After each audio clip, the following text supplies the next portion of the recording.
కాంగ్రెస్ లో జరుగుతున్నటువంటి కయ్యం అనేటువంటిది ఇప్పుడు రాష్ట్ర వ్యాప్తంగా హాట్ టాపిక్ గా మారినటువంటి పరిస్థితి ఉంది. కొండా దంపతులు వర్సెస్ అసంతృప్త ఎమ్మెల్యేలుగా ఉన్నటువంటి అంశం మీద ఇప్పటికే బాల్ అనేటువంటి క్రమశిక్షణ సంఘం కోర్టులో ఉంది.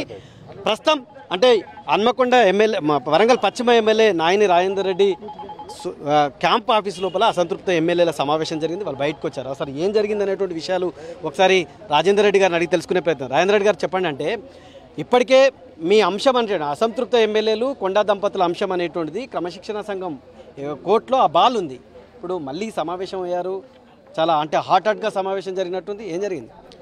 మేము దీని మీద సమావేశం జరిగింది 4వ తారీఖు రోజు. మా అధ్యక్షులు ఏఐసిసి అధ్యక్షులు 4వ తారీఖున రాబోతున్నారు. దానికి సమీకరణల దాని మీద ఒకటి, రెండోది జిల్లా అభివృద్ధి మీద రివ్యూ పెట్టుకోవడానికి అనేది మేము డేట్ తీసుకుంటున్నాం. సీఎం గారి దగ్గర ఈ వారం లోపల టైం తీసుకొని జిల్లా మీద ఇప్పుడు డిపిఆర్ ఇవన్నీ తయారైపోయి వచ్చినాయి. అండర్ గ్రౌండ్ది కూడా అయిపోయి వచ్చింది. సేమ్ టైం ఎయిర్పోర్ట్ది కానివ్వండి, హాస్పిటల్ది కానీ వీటన్నిటి మీద కూడా వీలైన తొందర కంప్లీట్ చేయడానికి ఎంతవరకు వచ్చింది, ఆ స్టేజ్ ఏంది అనే దాని మీద మరోసారి రివ్యూ పెట్టుకోవాలని ఆలోచనతో వరంగల్ జిల్లా అభివృద్ధి మీద మాత్రమే రివ్యూ పెట్టుకోవాలని ఆలోచనతో వచ్చింది.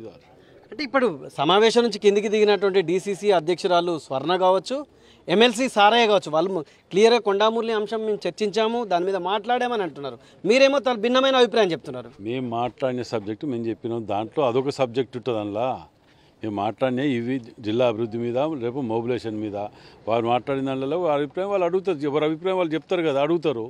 ఈ సమస్యను ఇట్లా తిడుతున్నాడు అంటే కోర్టు లోపల బాగా అన్నట్టు క్రమశిక్షణ సంఘం ఆధ్వర్యంలో ఉన్నది. 5వ తారీఖు దాకా సమయం సందర్భం ఉన్నది, ఇచ్చిండ్రు. దాన్ని పట్టుకునే పోతాం. 5వ తారీఖు వరకు ఇది చేయమన్నారు కదా, దాంట్లో వెయిట్ చేస్తాం. వెయిట్ చేయాలి, అంతేగాని ఊరికి వాళ్ళు మాట్లాడినట్టు మేము మాట్లాడితే వాళ్ళకి మాకు తేడా ఏముంటుంది. సో 5వ తారీఖు దాకా వెయిట్ చేస్తారా? తప్పకుండా. సో క్రమశిక్షణ సంఘం అనేటువంటిది 5వ తారీఖు దాకా సమయం ఇచ్చింది. అప్పటి వరకు వేచి చూస్తాం. కేవలం ఇప్పుడు జరిగినటువంటి సమావేశం కేవలం అభివృద్ధి యాంగిల్లోనే జరిగిందనేటువంటి అభిప్రాయాన్ని నాయని రాజేందర్ రెడ్డి తెలియజేస్తున్నారు. కెమెరామెన్ సునీల్తో కేకే 10 టీవీ వరంగల్.